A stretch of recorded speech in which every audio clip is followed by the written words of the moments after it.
Ladies and gentlemen, thank you very much for coming to Conspiracy Con. I'm sorry about the delays. We're a little bit behind, so we're just going to go into the program. Today, Dr. Bill is going to pray a special prayer to cover all the spirit men and women who have felt the quickening of the end of the age. We, the people of the earth, must see the vision for our civilization and destiny may hang in the balance. Today, Dr. Bill comes with many roles: as doctor, healer, whistleblower, scientist. The most important is the role that he will bless you and all the nations of skin colors, religions, and ages as the witness of witness of Ephraim. Very good, right. Prophet of the Most High God, as his distant father Moses led the houses of Israel. Today, may all mankind hear this message of warning and have healing and transformation of the nature of man.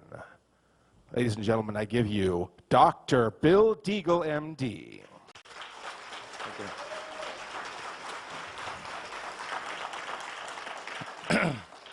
I'm going to say this prayer extemporaneously from the Spirit of the Most High, literally, to the people here. Not just the people that are in this conference in the flesh, but those who will be in the Spirit will be watching it on DVDs later, maybe months, years, or even centuries later, and looking back to this time and understanding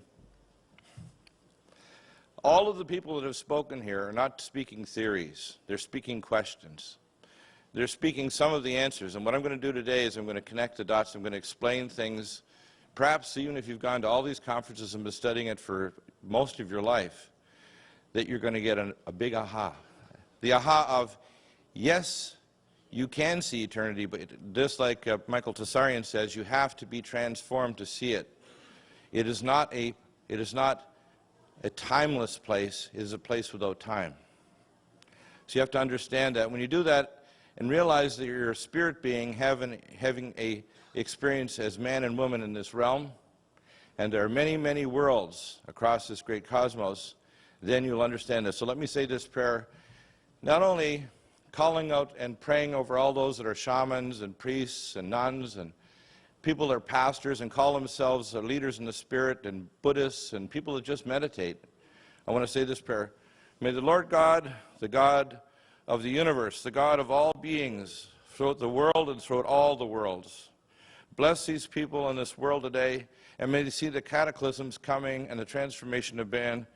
As we come down the birth canal of civilization, will this be a delivery room, or will it be an abortuary? Well, let's start. The first thing we have to understand, what is man? And of course, when you see the analysis of many of the experts, like Michael Tessarian, many others, you listen to Dr. Len Horowitz, and he explains to you the frequencies of the 528, which is the color of the emerald of the tribe of Judah. And of course, he's of David of the tribe of Judah. The emerald stone, which is a 528, is the life. That's why you see this green planet, okay? That's why you can watch some of the National Geographic and other specials on it. I tell people the best thing when they listen to my radio show, the NutriMedical Report, which they can listen to from 12 to 3 Pacific, 2 to 5 Central, and 3 to 6 Eastern. It's broadcast on Genesis Network worldwide. My two websites are NutriMedical, N-U-T-R-I, medical.com, and Clay and Iron, just like the book of Daniel, CLAYANDIRON.com. I just want to raise these questions, not give you all the answers. One of the first things, and I mentioned it last night, that I was told when I was a civilian doctor, contracted 16 years ago to work for U.S. Space Command, is a senior director told me about the Black Knight. And of course, I could speak for an hour just on that, on what I know about it. But what about a satellite that we know is 12,000 years old in polar orbit, 22,000 miles out, just inside the Van Allen radiation belt? What about anomalies and artifacts on the moon that show that ancient civilizations of man existed there or on Mars? Some of these artifacts going back millions of years. What are we? What is man? Is there more truth to Star Wars and to Battlestar Galactica than meets the eye?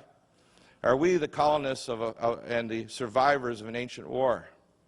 What are these? These are questions. And I raise these because we have to become spirit men and women and transcend religion, because religion, as Yeshua HaMashiach, the Father in the flesh, said, that religion is death. And there's many dead religions in this planet. Politics is death. People go to education to become lobotomized. They go to the doctor to die. And to be poisoned with toxic vaccines and fluoride and give polypharmacy. As Dr. Len Horowitz talks about the pharma whores. You don't even own your own self. As they've shown, the money is toxic. In fact, the money they want to create is called a carbon death unit. I call it death rather than debt, because it's literally an anti-life currency, so that it is literally the converse of the very life force that makes us, all living things on this planet, on the balance sheet of the globalist Satanists. And what about the evidence of a nuclear war in India 12,000 years ago? I was first introduced to this when I was working on my honors biochemistry degree back in the early 70s. And one of my professors went to northwestern India, and him and many other non-religious chemists just proved that there was a nuclear war with nuclei present 12,000 years ago, roughly. And also further evidence later in Yemen and Saudi Arabia. Read the Upanishads, read the ancient documents. You'll see through every religion and every culture contact with other worlds and beings and advanced technology. What about this Black Knight satellite? And what is man? And I couldn't spend a long discussion on this, but if you see the number 5 for the pentagram, for the Luciferic sign, it's a sign of our world called the zone of chaos, or the realm of entropy.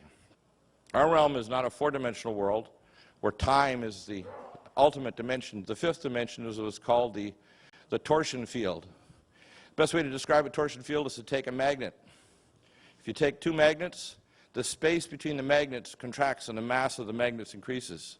So magnetism is a linear space-mass conversion, and gravity is nonlinear. So when you see a black hole, for every black hole where matter enters, white holes, matter exits across the torsion field to all the stars in the galaxy. So every galaxy, the black hole is 2.5% mass of our chemical computer in our head.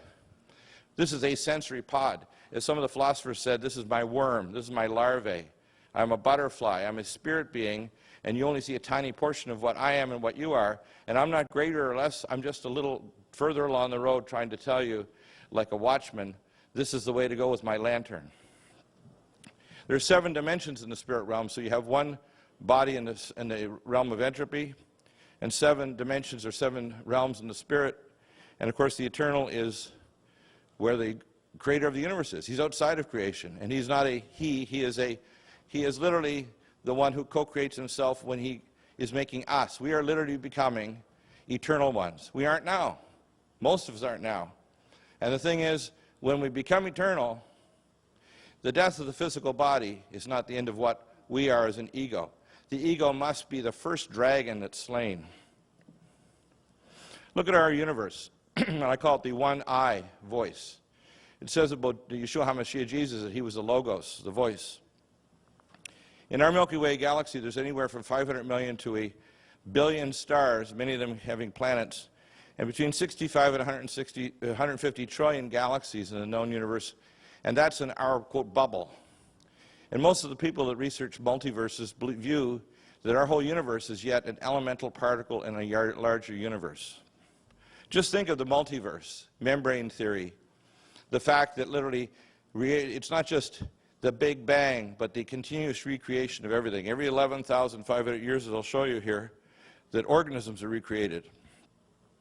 This is a research project that was going on using a plasma beam system. They literally created a nebula-like in the subatomic particles that looks exactly like the creation of a galaxy. And of course, the God who revealed himself not only through the native shamans and all the prophets of all the religions, but the clearest vision was given through the ancient peoples we call the Hebrews, which now, because of their apostasy, have become the greatest plague on the earth. And as I've talked to many people who say, well, it's the Jews that did it. No. The people who call themselves Jews are followers of Shabbatai Tzvi in the 14th century, who literally turned the Torah and the law of the Most High God upside down and said to do the converse. Then people ask, what is the law? The Stela of Hammurabi. What is the Bible? What are the Ten Commandments? Well, they are the law, and the law is to condemn the flesh. It is not to save. People don't understand that. The law is to convince you that you cannot be changed or transformed unless you live by the Spirit. Does all the native shamans know? Is anyone who, quote, sees that, quote, oceanic view that Freud talked about with Michael's talk? You must transcend time-space, which is what your spirit is. That's why precognition, when you know a relative dies, when you know something's going to happen, good or bad, when you have a premonition, like people who may have had premonitions before the British Petroleum Gulf oil volcanic disaster, you must know that you are a spirit being that's not tied to time and space. Now, people don't understand how serious this is, because the very peoples that are the North Europeans are the ones that are conquering the world. In fact, our nation is the dragon nation. The name America doesn't come from Amerigo Vespucci. It comes from the ancient Mesopotamian names. It comes from the ancient names of Mesoamerica, and it really means the land of the feathered serpent god, or the land of the dragon. That's what we are. America is the god of this world, as much as we hear otherwise. Where is the IMF based? Washington, D.C. Where will the mark of the beast come from? America. Who is the incarnation of Atan in our modern times? It's none other than Barack Anaton, whose name means, Barack Hussein Obama means lightning fallen from heaven. If you go to the book of Isaiah, you'll see that this is the very title of Lucifer himself. I call them the Luciferians. And of course, there is a council of the sons of the Most High God, and they are beings of advanced worlds that beyond Star Wars, beyond Battlestar Galactica, beyond any science fiction, and these worlds are very real. Now, many people have been deceived by their, quote, contacts with E.T. But there's not only just E.T., there are also beings that have been here for hundreds of thousands, if not millions of years, that are native to this world, that are very foreign to us and very advanced, not only in this dimension but in others. And it's the high-level Illuminati, the high-level lettered agencies are all run by occultists. People don't realize the world is run by the occult. It's not the media, and in fact the CIA, the NSA, DARPA, and the overarching agency of all of them conceived by the Thule-Gesellschaft Society in the 1930s, completed by George Bush Sr. It's called the Omega Agency. It oversees all agencies on Earth. It doesn't matter if it's Brazilian Security Police, GRU, Interpol, Canadian Security Intelligence. They're all Luciferian.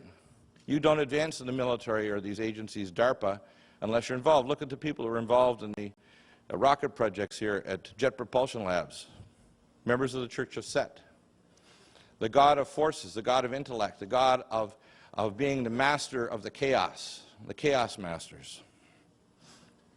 So there's a convergence of timeline drivers. Prophecies is an optimal pathway and transformation of mankind at the end. And this transformation means a different perspective about what it means to be conscious. In other words, don't be a passive person. In the Bible it says, be angry and sin not. It means have an intellect that is sharp as a laser, a microtome for making electron microscopy, and have a spirit where you don't have to pray, you are the prayer. Every heartbeat, every breath. Don't ask to belong to a right church. Be the church. Be the spirit beings, men and women, who will speak out against evil money where you do not have any real property and you don't even own your own self, where your children's genetics are in a database in Pine Gap, Australia. The convergence drivers are technological development and suppression, and we know that advanced technologies is space flight. One of my contacts, for example, was a senior technician who was a Canadian by birth, taking care of the Aurora Space Fleet in Germany in the Black Forest. And we have literally fleets of space vehicles that have been up for over 35 years. They're flying back and forth regularly to the moon and Mars. We have a colony on Mars. We control every cubic centimeter of space between here and Mars. And we have consort and transfer of technologies to other civilizations that you can't even dream of in your most advanced sci-fi movie. The fact is that they're suppressing technology to supply food for the world, limitless energy, healing any disease you can imagine, and yet what they do is push aspartame, electropollution, and then turn the Earth literally into a weapon by putting nanoparticles in the upper atmosphere that fry your brain can create plasma